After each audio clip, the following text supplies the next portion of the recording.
നമസ്കാരം, എല്ലാവർക്കും ഓണാശംസകൾ. അപ്പോൾ നമുക്ക് ബിഗ് ബോസ് ഹൗസിൽ എന്താണ് അവിടെ ഓണായിട്ട് നടക്കണമെന്ന് അറിയണ്ടേ? വളരെ മോശമാണ്. ആകെ ശോകമാണ് കാര്യം. എല്ലാം ഈ പറഞ്ഞ പോലെ കഞ്ഞി കമ്പനികളെല്ലാം ഈ വൈൽഡ് കാർഡ്സ് ആയാലും പഴയ ആൾക്കാരായാലും എല്ലാവരും ദോശ ഇങ്ങനെ തിന്നിട്ടാണ് തോന്നുന്നത്. 2 ദോശയിലേക്ക് കിട്ടണല്ലോ, ഈ കരിഞ്ഞ ദോശയും സാമ്പാറും. അപ്പോൾ അതുകൊണ്ട് ഒരെണ്ണത്തിനും ഉഷാറും ഉന്മേഷവും ഒന്നും ഇല്ല. എല്ലാം ചടഞ്ഞു കൊടിഞ്ഞിരിക്കുന്ന കേസാണ് കാണുന്നത്. ഇപ്പോൾ എല്ലാവരും പറയണമെന്ന് വെച്ചിട്ടുണ്ടെങ്കിൽ നാളെ മോഹൻലാൽ വരുമോ, നമ്മുടെ കൂടെ സദ്യ ഉണ്ണാൻ മോഹൻലാൽ വരുമോ എന്നാണ് ഇപ്പോൾ എല്ലാവരും പ്രതീക്ഷിച്ചിരിക്കുന്നത്. എൻ്റെ മക്കളെ, നിങ്ങൾ ഒന്നുകൊണ്ടും വിഷമിക്കേണ്ട, ലാലേട്ടൻ വരില്ല. നിങ്ങളല്ലെങ്കിൽ അതിൻ്റെ ഉള്ളിലുള്ള ഒരെണ്ണത്തിന് ലാലേട്ടൻ കണ്ണീഷോടും കണ്ടുകൂടാ. ലാലേട്ടൻ എവിടെ പോയാലും നിങ്ങൾക്ക് കാണുന്നുണ്ട്. പക്ഷെ നിങ്ങളുടെ ഈ കാട്ടിക്കൂട്ടിൽ കണ്ടിട്ട് ആൾക്കാകെ ഇളകിയിട്ടിരിക്കുന്നത്. ഞായറാഴ്ച എന്തായാലും ശനിയാഴ്ച എന്തായാലും ലാലേട്ടൻ വരും. അപ്പം മക്കൾക്കുള്ള കിട്ടിയോളും. കുറേ ആൾക്കാരെ പുറത്താക്കാനുണ്ട്, ബാക്കിയുള്ള എല്ലാ കളിയും കിട്ടിയോളും. നിങ്ങളുടെ കൂടെയൊക്കെ ഓണം ഉണ്ടാലേ അദ്ദേഹത്തിന് ചിലപ്പോഴേ ചൊറിഞ്ഞു വരും. അതുകൊണ്ടാണ് നല്ല ആൾക്കാരെ കൂടെ പോയിട്ട് മൂപ്പര് ഓണം ഉണ്ണേ എന്തെങ്കിലുമൊക്കെ ചെയ്തോട്ടെ. നിങ്ങളുടെ അടുത്ത് വന്ന് ഓണം ഉണ്ണാൻ കൊള്ളാവുന്ന ആൾക്കാരൊന്നും അല്ല നിങ്ങളാരും. അപ്പോൾ അതുകൊണ്ട് എടുത്തു പറയാനായിട്ട് ആരുമില്ല. അതുകൊണ്ട് അങ്ങനെ പറഞ്ഞത്. ലാലേട്ടനെ പ്രതീക്ഷിക്കേണ്ട മക്കളെ, ലാലേട്ടൻ വരില്ല കേട്ടോ. ഇനിയിപ്പോൾ എന്തായാലും അവിടെ നടക്കുന്ന കാര്യങ്ങളൊക്കെ ഒന്ന് പറയാം. നമ്മുടെ ലക്ഷ്മിയും നമ്മുടെ ജിഷനും തമ്മിൽ ലവ് ട്രാക്ക് വെട്ടുണ്ടെന്നാണ് നമ്മുടെ ആര്യൻ്റെ കണ്ടുപിടുത്തം. ഇപ്പോൾ 2 പേരും ഇതുപോലെ തന്നെ ജിഷനും കമ്മിറ്റഡാണ്, ലക്ഷ്മിയും കമ്മിറ്റഡാണ്, എല്ലാം ഉണ്ട്. അത് പിന്നെ ഇനി ഇവരിവിടെ വന്ന് ലവ് ട്രാക്ക് കെട്ടുമോ? ഇനിയിപ്പോൾ കെട്ടിവിടാന്നില്ല. ലവ് ട്രാക്ക് കൂടെ എന്തെങ്കിലും കളികൾ കളിച്ച് ഇവർക്ക് എന്തെങ്കിലുമൊക്കെ മുന്നേറാൻ പറ്റും എന്ന് അറിഞ്ഞു കഴിഞ്ഞാൽ നല്ലതല്ലേ. എന്തായാലും വൈൽഡ് കാർഡുകളായിട്ട് കയറിയവരാണ്, എന്തെങ്കിലും ചെയ്യട്ടെ. ലവ് ട്രാക്കോ എന്ത് ട്രാക്കിങ്ങിലും അവിടെ കളിക്കട്ടെ, അതൊക്കെ അടക്കട്ടെ. ഈ ലക്ഷ്മിയുടെ ഇന്നൊരു വിഷയം അവിടെ ഉണ്ടായിരുന്നത്, ലക്ഷ്മിയുടെ ഡ്രസ്സൊക്കെ എടുത്തിട്ട് നമ്മുടെ ആര്യനെടുത്ത് തൂര കളഞ്ഞു, വെളിയിൽ കൊണ്ടുപോയി തൂര കളഞ്ഞു. അതുപോലെ തന്നെ ആര്യൻ്റെ കാരണം എന്താണെന്ന് വെച്ചിട്ടുണ്ടെങ്കിൽ ആര്യൻ്റെ ഡ്രസ്സൊക്കെ അലക്കി കഴിഞ്ഞത് സോഫയമ്മ കൊണ്ട് വെച്ചിട്ടുണ്ടായിരുന്നു. അപ്പോൾ ലക്ഷ്മി വന്നിട്ട് ചോദിച്ചു, ആരാ ഈ സോഫയമ്മ ഈ അലക്കിയ ഡ്രസ്സൊക്കെ ഉണങ്ങാത്ത ഡ്രസ്സൊക്കെ കൊണ്ട് വെച്ചത്? ഇത് ആരെയാണെന്ന് ചോദിക്കുന്നുണ്ട്. പക്ഷെ അതിന് ആർക്കും ഉത്തരം ഉണ്ടായിരുന്നില്ല. അപ്പോൾ എന്തുണ്ടായി, ലക്ഷ്മി ഇത് എടുത്തിട്ട് നിലത്തി കാട്ടു. ഇത് കണ്ട ആര്യം വന്നു. ആര്യനാണെന്നുണ്ടെങ്കിൽ ഇതൊക്കെ വളരെ സൂക്ഷിച്ച് ഇപ്പം വേറെ വയ്ക്കാൻ സ്ഥലമൊന്നുമില്ലാതെ കൊണ്ടുവച്ചതാണ്. ഇത് കണ്ടോടുകൂടി ആര്യന് കുരുപൊട്ടി. ആര്യൻ എന്തുണ്ടായി, അവളുടെ കമ്പോർഡിലുള്ള ഡ്രസ്സും വെള്ള ഡ്രസ്സും തലോണിയും ബെഡ്ഷീറ്റും എല്ലാം കൊണ്ടുവന്ന് തോലിക്കെറിഞ്ഞു കളഞ്ഞു. ഇവിടെ കുറച്ച് ഒരു എല്ല് കൂടല വന്ന് 2 ദിവസമായുള്ളൂ. വെറുതെ എല്ലാവരോടും മുട്ടാൻ നടക്കുക. അതുപോലെ തന്നെ ജിഷിനോട് മുട്ടാൻ നടക്കണം, മറ്റുള്ളവരോട് മുട്ടാൻ നടക്കുന്നത്. ഒരു അടുക്കളപ്പണി അറിയിലേക്ക് അടുക്കളപ്പണിയല്ല. എൻ്റെ മോളെ, നീ ബിഗ് ബോസ് പ്രൊഡക്റ്റ് അല്ല. ഒരു ഗെയിം അവിടെ കളിക്കുന്നില്ല. ഇങ്ങനെയുള്ള ഗെയിമുകൾ കളിക്കാനായിട്ട് ഏത് കുറ്റിച്ചോലും ഉണ്ടാച്ചാൽ മതി, ഇതിലും നല്ല ഗെയിം അവിടെ കളിക്കും. അപ്പോൾ അതുകൊണ്ടാണ് ഞാൻ പറയണത്. പിന്നെ അനുമോളെ കുറിച്ച് അവിടെ പൂന്ത് വിളയാടുന്നുണ്ട്. എപ്പോഴും പന്ത് അനുമോളുടെ കയ്യിൽ തന്നെയാണ്, വേറെ ആരെ കയ്യിലും പന്ത് കൊടുത്തിട്ടില്ല. അനുമോൾക്കും ജിസേലിനും അവിടെ ഒരു നല്ലൊരു പണി കിട്ടിയിരിക്കുക. എന്താണെന്ന് വെച്ചിട്ടുണ്ടെങ്കിൽ ഗിസേലിനാണ് കിട്ടിയത്. അനുമോള് നടക്കണ പോലെയും മറ്റുള്ള കാര്യങ്ങൾ ചെയ്ത പോലെയും ഒക്കെ ഒരു പണിഷ്മെൻ്റായിട്ട് കൊടുത്തിരിക്കുന്നത് ഗിസേൽ ചെയ്യണം എന്നുള്ള ഒരു ടാസ്ക്കാണ്. അപ്പോൾ ആ ടാസ്ക് ഇങ്ങനെ ചെയ്തുകൊണ്ടെങ്കിൽ അനുമോൾ എന്ത് ചെയ്താലും അതിനെ അനുഗ്രഹിച്ച് അതേപോലെ തന്നെ ഗിസേൽ ചെയ്തുകൊണ്ടിരിക്കുക.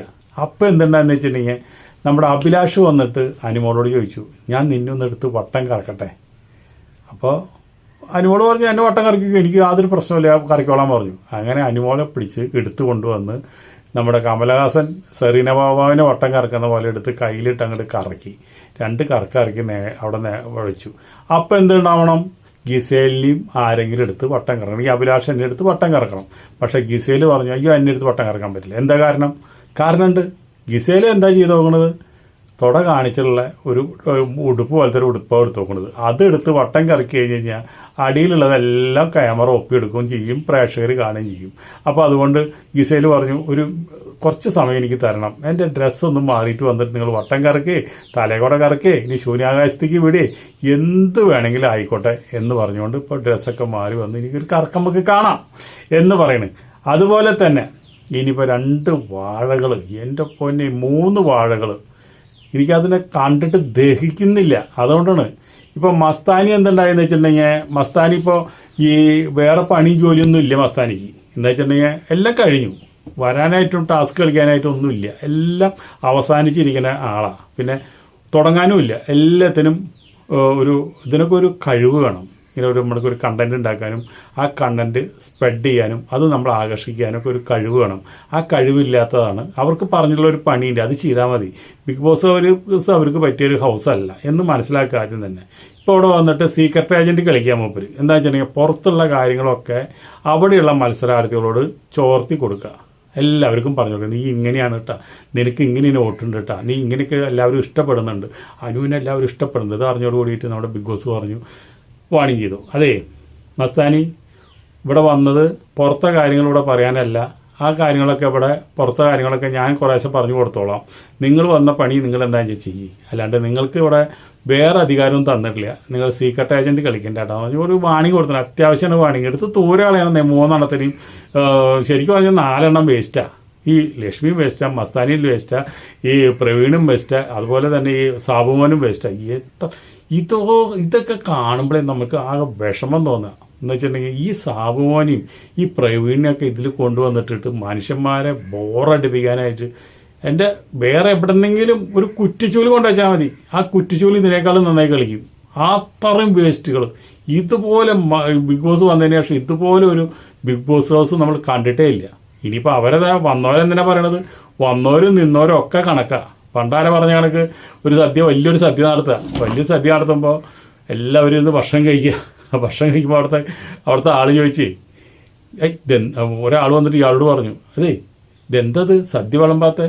അപ്പോൾ പറഞ്ഞു, ഈ ഇരിക്കുന്ന തെണ്ടികൾ നേരിട്ട് വേണ്ടേ വന്ന തെണ്ടികൾക്ക് വന്ന് ഇരുത്താനായിട്ട്. ഇത് കേട്ടോട് കൂടിയിട്ട് എന്തുണ്ടായി, ഇരിക്കുന്നവരും ഏറ്റുപോയി, അതുപോലെ തന്നെ വരാൻ പോണവരും ഏറ്റുപോയി. അതേപോലെ ഇനി ഇവിടുത്തെ കാര്യം, ഇവിടെ വന്നവരും ശരിയാ, ഇവിടെ പിന്നെ കയറി വന്നവരും ശരിയാ, എല്ലാം തെണ്ടികളാണ്. ഒരു കൂതറകൾ, ഒരു നാറികൾ, ഒരെണ്ണത്തിന് കളിക്കാൻ അറിയില്ല. ഇതിന് ഏറ്റവും വലിയ കഷ്ടം ആരൊക്കെ അനുഭവിക്കുന്ന ഇങ്ങനെയുള്ള പ്രശ്നങ്ങളൊക്കെ ഇവിടെ നടക്കുമ്പോൾ ഇതിൻ്റെയൊക്കെ അനുഭവം അനുഭവിക്കുന്നത് ഇതിനൊക്കെ റിവ്യൂ ചെയ്യുന്ന യൂട്യൂബേഴ്സാണ്. യൂട്യൂബേഴ്സിനൊക്കെ നല്ല പൈസ ഈ സീസണിൽ 100 ദിവസങ്ങളിൽ എല്ലാവരും ഉണ്ടാക്കണതാണ്. ഇപ്പം ഇങ്ങനെ ഇവരൊക്കെ ഈ വാഴകളായ കാരണം ഇവരൊന്നും കണ്ടൻറ്റ് ക്രിയേറ്റ് ചെയ്യാനില്ല, കണ്ടൻറ്റ് സ്പ്രെഡ് ചെയ്യാത്തത് കൊണ്ട് നമുക്ക് ഈ യൂട്യൂബേഴ്സിനൊന്നും ശരിക്കും പറഞ്ഞു കഴിഞ്ഞാൽ വ്യൂ ഇല്ല എന്ന് വെച്ചിട്ടുണ്ടെങ്കിൽ അവർ പല കണ്ടൻറ്റും കണ്ടെത്തി അവർ നന്നായി വ്യൂ മേടിക്കുന്ന നമ്മുടെ യൂട്യൂബേഴ്സാണ്. അവരൊക്കെ ബിഗ് ബോസിൻ്റെ റിവ്യൂ പറഞ്ഞിട്ട് ഇപ്പോൾ അവർക്ക് പഴയ ഇതും പോവും, ഇപ്പോൾ കിട്ടുന്നതും ഇല്ലാണ്ടാവും. ഈ ബിഗ് ബോസിനെ റിവ്യൂ ചെയ്യാന്ന് പറഞ്ഞു കഴിഞ്ഞാൽ അത് ശരിക്കും പറഞ്ഞാൽ ഇയ്യാമ്പാറ്റയുടെ പോലെയാണ്. ഇന്നൊരു വീഡിയോ ഇട്ട് കഴിഞ്ഞാൽ ആ വീഡിയോയ്ക്ക് ഇന്ന് നാളെ കാലത്ത് ഒരു ആയുസുള്ളൂ, അത് കഴിഞ്ഞ് കഴിഞ്ഞാൽ പിന്നെ അതിന് വ്യൂ കയറില്ല, പിന്നെ അത് ആര് കാണുന്നു, പിന്നെ ഒരിക്കലും കാണില്ല. അത് സ്ഥാനത്ത് നമ്മുടെ കണ്ടൻറ്റ് ഇടാൻ വെച്ചിട്ടുണ്ടെങ്കിൽ അത് എന്നും നമുക്ക് എന്തെങ്കിലും പൈസ ചില്ലറ കൊണ്ടുവന്നുകൊണ്ടിരിക്കും.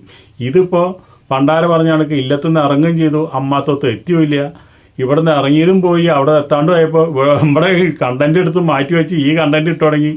അപ്പോൾ ആ കണ്ടൻറ്റും പോയതിൻ്റെ ആൾക്കാരും പോയി, ഈ കണ്ടൻറ്റ് ഇട്ട ആൾക്കാരും ഇല്ല. അതേപോലെ കഷ്ടപ്പെട്ടിരിക്കുക നമ്മുടെ യൂട്യൂബേഴ്സ്. നമ്മളൊന്നല്ല കേട്ടോ, നമ്മൾക്കൊക്കെ പറഞ്ഞു കഴിഞ്ഞാൽ ഈ ഉരിയരിക്കാരൻ്റെ എന്ന് പറഞ്ഞ പോലെ ഉരിയരിക്കാരൻ്റെ കഥ കേട്ടിട്ടുണ്ടോ? ഉരിയരിക്കാരൻ ഇന്ന് തെണ്ടാൻ പോയാലും ഉരിയരി കിട്ടുള്ളൂ. അതിപ്പോൾ കാലത്ത് ഇറങ്ങി വഴിക്കാൻ ഒരു വീട്ടിൽ കയറി തെണ്ടി കഴിഞ്ഞ് കഴിഞ്ഞാൽ ഉരിയരി കിട്ടും. അപ്പോൾ ഇയാൾ വിചാരിക്കുന്നത് നമുക്ക് കൂടുതൽ കിട്ടുമെന്ന് വെച്ചിട്ട് വീണ്ടും കുറേ വീടുകൾ കയറും. ഒരു സ്ഥലത്തൊന്നും കിട്ടില്ല, ആ ഉരിയരി തന്നെ. അപ്പോൾ ആ ഉരിയരി കിട്ടി കഴിഞ്ഞാൽ തിരിച്ചു വന്നാൽ മതി. അതുപോലെ നമുക്കിപ്പോൾ എന്തൊക്കെ ഉണ്ടെങ്കിലും ഒരു ഉരിയരി കിട്ടും, അത് മതിയല്ലോ. നമ്മുടെ കാര്യമല്ല പറയണത്, വലിയ യൂട്യൂബേഴ്സിൻ്റെ കാര്യം പറയണത്. ഒരു വീഡിയോ ഇട്ട് കഴിഞ്ഞ് കഴിഞ്ഞാൽ അവർക്ക് 50K 100K 200K ഒക്കെ വരണതാണ്. അതൊക്കെ വെറും 10K 5K ആയിട്ട് കുറഞ്ഞു. മറ്റുള്ള ആൾക്കാരവിടെ പോയി. എന്താ കാരണം? ഈ ബിഗ് ബോസിൻ്റെ ഉള്ളിലുള്ളത് ഈ ഗെയിം അറിയാത്ത കളിക്കാരും ഒന്നും അറിയാത്ത കുറേ മണ്ടന്മാരും കൊണ്ടിട്ടിട്ട് അവിടെ കളിച്ചു കഴിഞ്ഞ് കഴിഞ്ഞാൽ ഈ കോടികൾ ചെലവ് ചെയ്ത ബിഗ് ബോസ് കാണാനായിട്ട് പ്രേക്ഷകരുണ്ടാവില്ല. അതേപോലെ തന്നെ യൂട്യൂബേഴ്സിൻ്റെ അത് റിവ്യൂ ചെയ്യുന്നവർക്ക് എത്ര പോസ്റ്റ് ചെയ്ത് റിവ്യൂ ചെയ്താലും ആ റിവ്യൂ കണ്ടിട്ട് പോലും അവിടെ ബിഗ് ബോസ് കാണാനായിട്ട് ആൾക്കാർ വരില്ല. ഇത് ഭയങ്കര ഒരു അവസ്ഥയാണത്. ഈ അവസ്ഥ മാറുന്ന വെച്ചിട്ടുണ്ടെങ്കിൽ എത്രയും പെട്ടെന്ന് വേറൊരു 5 വൈൽഡ് കാർഡിനെ കൊണ്ട് കയറ്റുക, ഇവിടെയുള്ള 5 എണ്ണത്തിനടുത്ത് കഴുത്ത് പിടിച്ച് തള്ളുക. ആ ജിഷ്ണുവിനെ തള്ളണ്ട, അവൻ എന്തെങ്കിലുമൊക്കെ കാട്ടി കൂട്ടിയോളും. ഒന്നുമില്ലെങ്കിൽ അവസാനമാകുമ്പോൾ ആരെങ്കിലും ഒരു പെട കൊടുത്തിട്ടെങ്കിലും അവൻ പോവുള്ളൂ. അത് നമുക്ക് ഉറപ്പാണ്, അവർ കെൽപ്പന. അതുകൊണ്ട് ഈ വീഡിയോ ഇവിടെ നിർത്തുന്നു. എല്ലാവർക്കും വീണ്ടും ഒരു ഓണാശംസകൾ നേർന്നുകൊണ്ട് നമ്മുടെ വീഡിയോയിൽ ലൈക്ക് അടിക്കുക. അതുപോലെ തന്നെ സബ്സ്ക്രൈബ് ചെയ്യാത്തവർ സബ്സ്ക്രൈബ് ചെയ്യുക, ഷെയർ ചെയ്യുന്നവർ ഷെയർ ചെയ്യുക. എന്തായാലും വീഡിയോനെ കുറിച്ചുള്ള മസ്റ്റായിട്ടുള്ള നിങ്ങളുടെ അഭിപ്രായം നിങ്ങൾ കമൻറ്റ് ഇടുക. അപ്പോൾ നിങ്ങൾ നമ്മുടെ ചാനലൊന്ന് ബൂസ്റ്റപ്പ് ചെയ്യുക. അത്രയ്ക്ക് മതി, നിങ്ങൾ ചെയ്താൽ മതി. നിങ്ങൾ ഒരുപാട് പണിയൊന്നും ഞാൻ പറയുന്നില്ല. ഓക്കെ.